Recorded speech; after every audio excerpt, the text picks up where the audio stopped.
The foundry floor was always hot, always loud, and always shaking from the constant rumble of machinery.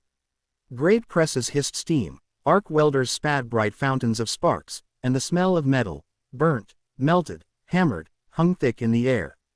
But for one man, this place wasn't hell. It was home. His name was Walter Red Halperin, a welder whose broad shoulders carried a quiet pride and whose calloused hands had shaped steel long before the war demanded more of him. He never imagined that the sweat that dripped from his brow, the long nights he endured, and the stubborn precision he poured into every weld would one day save American tank crews on the battlefields of Europe and the Pacific. Red wasn't a soldier. He had never fired a rifle in anger, never charged across a battlefield. Yet his war was just as real, fought in shadows and furnace light, fought in 10-hour shifts that often became 16, fought with blowtorches and steel plates instead of bullets and grenades. And though he never wore a uniform, generations of tankers would unknowingly owe their lives to the work he did. Before the war, Red was known for two things: his skill with a torch and his refusal to accept shoddy workmanship. "If it's worth making right," he used to say. Some thought he was difficult. Others called him old-fashioned. But when America plunged into World War II, it turned out that Red's stubbornness was exactly what the country needed. The factory in which he worked had been hastily refitted to produce armored vehicles. Engineers arrived with blueprints, foremen shouted new procedures, and young, inexperienced welders rushed to learn techniques that normally took years to master. Mistakes were common, tolerances were tight, and the demand, endless. The Sherman tank, America's standard bearer, needed to roll out by the hundreds every week. It was fast, reliable, easy to repair, and produced in staggering numbers. But it had a known weakness: its weld seams. Under battlefield stress, hits from anti-tank guns, mine blasts, and rough terrain, improper welds could split. A seam failure could mean fire in the engine compartment. It could mean spalling inside the hull. It could mean death. Red knew this better than anyone.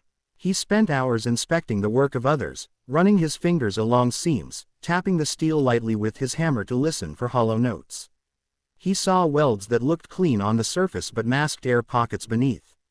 He found joints that had cooled too fast, joints overheated, joints contaminated with slag. Every imperfection was a potential fatal flaw. The foreman didn't like Red slowing the line. "We're not building jewelry," he snapped once. Red had stared him down. "We're building something men go to war in. It better hold." The argument had ended there. From that day onward, Red wasn't just another welder. He was the unofficial guardian of integrity on the tank line. And he took the responsibility with the seriousness of a battlefield commander. He wasn't perfect. No man was. But he was dedicated, and sometimes that made all the difference. One night in late 1943, the factory was rushing to complete a batch of Shermans marked for urgent deployment. Reports from the front had been grim. The tanks needed reinforcement, fast. The incoming Tiger and Panther tanks fielded by the Germans were tearing through Allied armor with their high-velocity cannons. While the Sherman had agility and numbers, it lacked armor thickness. Engineers had devised a solution: additional steel plates welded to the hull and turret to strengthen the most vulnerable areas. The process wasn't elegant. The plates were slapped on like improvised shields. But the welding, that had to be precise. Bad welds could shear off in combat. Good welds, however, good welds could turn a thin-skinned Sherman into a survivor. That night, temperatures inside the foundry were even hotter than usual. The blast furnaces roared like dragons. The arc lights bathed the room in white glare. Red was assigned to reinforce the starboard hulls, sections that often took the brunt of German panzers' fire. As he worked, he noticed something disturbing. The steel plates arriving from the cutting station were not properly beveled. The edges were too blunt, leaving no groove for the weld to penetrate deeply. A rookie mistake, or a rushed one. Either way, it was dangerous. He stormed over to the cutting station. The operator, a kid no older than 17, wiped sweat from his brow and stammered, They said to speed up production." "I didn't mean." Red put a hand on the boy's shoulder. "Slow down. Better to send 10 good tanks than 20 coffins on tracks." The boy nodded, trembling slightly, and resumed proper cutting. Red returned to his station and began ruling the plates that had already been attached poorly. He worked with steady rhythm, torch in hand, sparks cascading around him like fiery snow. His welds were thick, strong, and deep. They weren't pretty. They didn't glitter. They weren't smooth. But they were powerful, a kind of armored glue holding life and death together. He never expected anyone outside the factory to notice. But thousands of miles away, on a muddy field in northern France, tank crews began noticing something unusual. Some Shermans with reinforcement plates seemed to withstand blows better than others. Engineers in field depots traced serial numbers. Many of them pointed back to Red's factory, and specifically to the batch he had reinforced personally. It wasn't science or official testing that brought this realization, it was the testimonies of men who had lived or died by the quality of their armor. One of those men was Staff Sergeant Tom Daltrey, commander of a Sherman named Ada May. During a fierce engagement with German forces in the hedgerows, Ada May took a direct hit from a Panzer IV. The armor buckled but didn't rupture. The reinforcing plate held. The weld seam held. The tank lived. The crew lived. Daltrey later wrote in his diary, "Whoever welded these plates knew what he was doing. I hope he's alive. I hope he knows he saved 5 of us today." Red never saw that diary. But the story of the reinforced armor spread. Eventually, factory inspectors arrived to study the welds. They discovered the deeper penetration, the full fusion technique Red used as his trademark, the way he blended heat and speed to achieve stronger bonds. An engineer approached Red one morning. "Your welds saved tanks," he said. Red shrugged. "My welds are ugly, but they hold. That's all that matters." The engineer smiled. "We want you to train others." So Red became a teacher. A reluctant one, but a good one. He walked the floor explaining heat distribution, slag control, beveling, and penetration depth. He taught welders to recognize the song of molten steel, the color change that told them a joint was ready. He demonstrated by doing, guiding hands, correcting mistakes, encouraging them when they improved. And sometimes, when the pressure rose, he would say the words many later quoted. "You're not welding steel, you're welding a soldier's second chance." Welding was not a romantic art. It was gritty, exhausting, unforgiving. But to Red, it was sacred. Every seam was a promise made to a man he would never meet. In the spring of 1944, production pushed even harder. The invasion of Europe loomed, and Allied command wanted every tank ready. Red and his crew worked day and night. Their eyes burned from the arc glare even through thick masks. Their backs ached. They ate meals standing. They snatched naps when they could, and they kept welding. The tanks rolled out one after another, some plain, others strapped with additional armor that Red personally triple-checked. He grew more exhausted than ever, but he refused to cut corners. To him, shortcuts equaled casualties.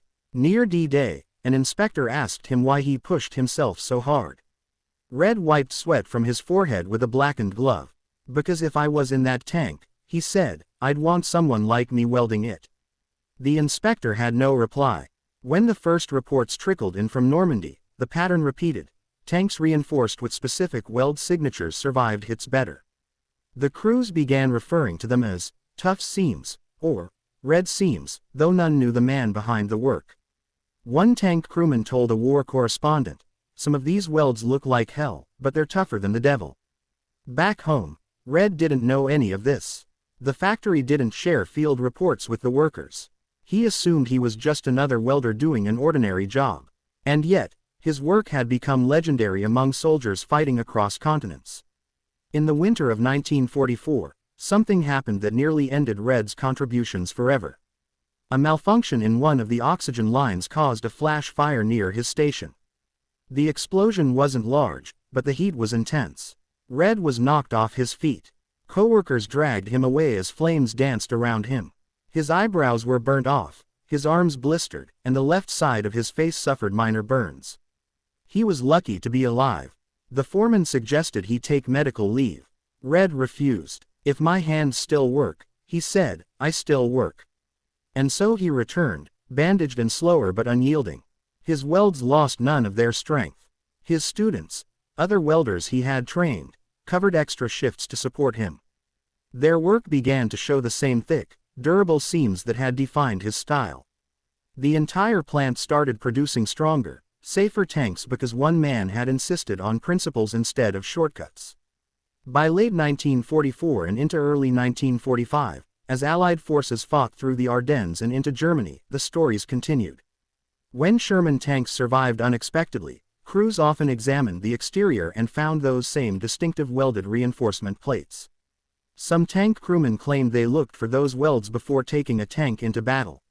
Others called them lucky seams. Tank battalions wrote to the armory requesting more from Red's factory, though they didn't know his name. They simply knew that certain tanks felt different, felt safe, felt reliable when shells screamed overhead. And Red, back home, tired, sore, older than his years, continued working shift after shift. He never saw combat, but combat felt the effects of him. The war ended in 1945. Factories slowed, production lines wound down, some welders were laid off. Others found work in the booming post-war economy. Red stayed until his factory returned to producing farm equipment, tractors, and eventually construction machines. One day, a government official arrived with a small ceremony and a framed certificate. Red stared at it with confusion. For exceptional contribution to wartime manufacturing, the official said, "Your welds saved lives." Red frowned. "It wasn't just me, it was everyone. But you set the standard," the man replied gently. "Your work became the difference." The foreman, once irritated by Red's slow, meticulous style, stood beside him and nodded. "You're the best damn welder I've ever seen, Red." Red didn't say much. He never liked attention. He went back to work that afternoon, welding frames for agricultural machinery. To him, a weld was a weld. The job had to be done right, whether it was for a soldier or a farmer. He retired in the 1960s, old but still strong. His hands remained steady, though lined with scars. Sometimes he visited the old factory, now quieter, more automated, but still humming with life. Workers recognized him and shook his hand, calling him a legend. He would brush off the praise. When the war came, he would say, "I just did my job." But history remembered more than that. Decades after the war, historians studying armor survivability found recurring references to a mysterious welder whose reinforcement welds consistently improved performance. Field diaries, after-action reports, and interviews with veterans all spoke of those unusual, ugly, welded plates that held when others split. They traced the records, serial numbers, and manufacturing logs back to one man, Walter "Red" Halperin. Some veterans, in their final years, wrote letters to him. Not all found him, but some did. One letter simply said, "My tank was hit, your weld held. Because of you, I lived to see my daughter born." Red read the letter silently, then set it on his workbench. He didn't cry, but he didn't need to. The weight of those words was heavier than any steel plate he had ever lifted. Near the end of his life, a young reporter interviewed him for a local newspaper. She asked if he had ever wanted recognition. Red shook his head. "No, I never needed medals. The best reward is knowing a man got home alive." She leaned forward. "Do you consider yourself a hero?" He chuckled softly, the wrinkles around his eyes deepening. "Hero? I never faced bullets, never heard a shell land. What I did was simple. Men went to war inside steel. Someone had to make that steel strong. That someone was me. But others say," he stopped her gently, "others can say what they want. I know what mattered. I put my heart into every weld. Every seam was a promise. That's all." And indeed, it was. The story of Red Halperin is not one found in many history books. It is not told in documentaries with swelling music. There are no statues of him in Washington, no medals pinned to faded uniforms. But his legacy lives in the men who survived fires, blasts, ambushes, and shelling because some ugly, but indestructible seam, held long enough to give them a fighting chance.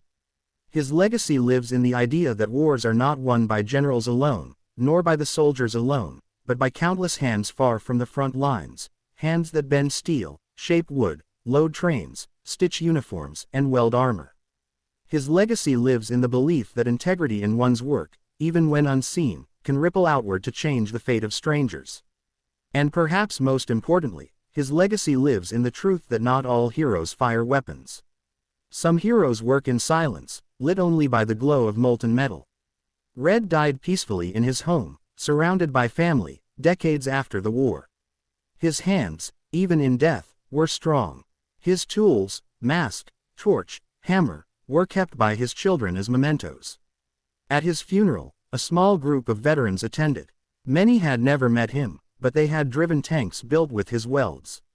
They saluted his coffin, a gesture of respect from warriors to the man whose steel had shielded them. One elderly tanker whispered as he touched the casket, "Thank you, Red. Your seams saved us." And that was the truth. The war rolled on long after Red's story faded from public memory. Tanks turned to rust. Battles became footnotes. Soldiers grew old. Factories changed hands. But the spirit of one welder, his pride, his craft, his refusal to accept anything less than excellence, lives on in every welder who learned from men like him. Lives on in every tank crewman who survived because a seam held when it had every reason to fail. Steel and sweat alone do not win wars, but steel forged with purpose, and sweat shed with conviction, those can shape history. Red Halperin proved that. He was a man of fire and iron, a man whose hands helped forge an army's armor, a man whose legacy is etched not in marble but in the memory of warriors who lived because a seam did not give way. And though he never sought glory, he achieved something greater. His work became a testament to the quiet strength of ordinary Americans doing extraordinary things when the world needed them most. In the end, Red's story reminds us of a simple truth. Sometimes the greatest acts of heroism are not seen on the battlefield but are built before the battle ever begins.